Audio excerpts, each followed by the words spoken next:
Welcome to the Grace Period, where we get real about attorney mental health and well-being and pull back the veil on the high-stakes world of big law. I'm your host, Emily Logan Stedman, a commercial litigator, partner, and someone who believes there's always room for a little more grace, even in this high-stakes profession. Here, I share real stories from my own journey in big law and invite you behind the scenes, beyond the billable hour, to talk about what it means to stay human in a demanding field. Whether you're a lawyer, a legal professional, or someone trying to find your footing, this space is for you. Let's pull back the curtain, start the conversation, and find our grace period together. Disclaimer: the views and opinions shared on this podcast are mine alone and do not necessarily reflect those of my firm or any organization. This podcast is for informational and entertainment purposes only. It is not legal advice, and listening does not create an attorney-client relationship. Welcome to episode 47 of the Grace Period. Today, I want to share a ritual that's become an anchor for me, my Sunday reset, or my weekly review. For many years, my weeks blurred into each other. Sprinting from one deadline to the next, I'd roll into Monday, usually already feeling behind, and by Friday, I was exhausted.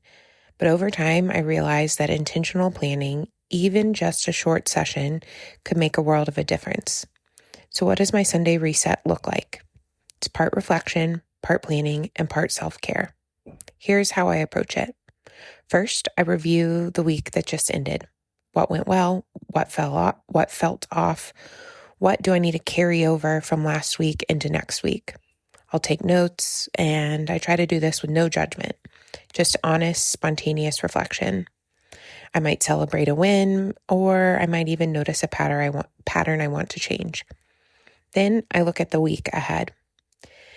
And today, when I'm recording this, is actually Saturday, and I did this today. So even though I call it a Sunday reset, it doesn't have to be done on Sunday. And sometimes I wait and do it Monday morning. But regardless of when I do it, I pull up my calendar and I review big and little deadlines. I note what meetings and commitments I have. I try to figure out where the pressure points are and where I can add buffer time. I block white space for deep work. And actually, to block space for deep work, I use Outlook's focus tool. It weekly inserts focus or do not disturb blocks on any open spaces on my calendar. So I'll review those and either shorten or elongate them or delete them if it doesn't make sense for me to be on do not disturb at that time. I try to add in prep time for important calls, and I'll go ahead and write out my to-do list for each day of the upcoming week, listing the appointments and deadlines I have that day or tasks that I know I want to do that day. Then I set a few intentions. Maybe the goal is to finish a project or have a conversation with a colleague, or time to work out or go for a walk or even read for fun. I try to keep my intentions realistic and meaningful so that they don't become just another thing on my to-do list, another obligation.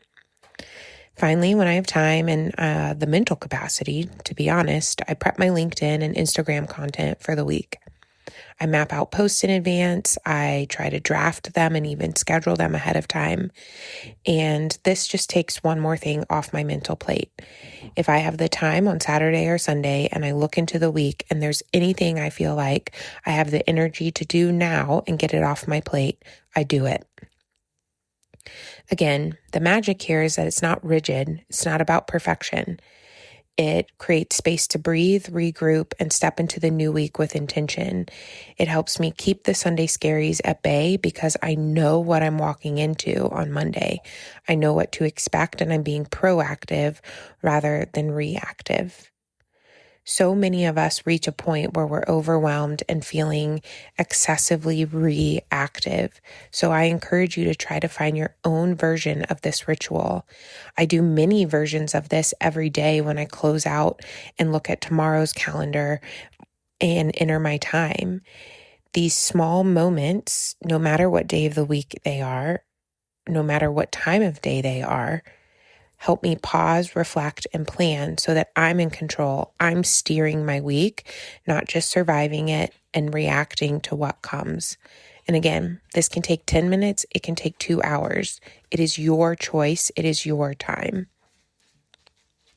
Thank you for joining me on this episode of The Grace Period. I hope this reflection shared a little spark of an idea on how you can create pauses, even on the weekend, to take control and be proactive about what's ahead in the week to come. Remember, you don't have to choose between your well-being and your ambition.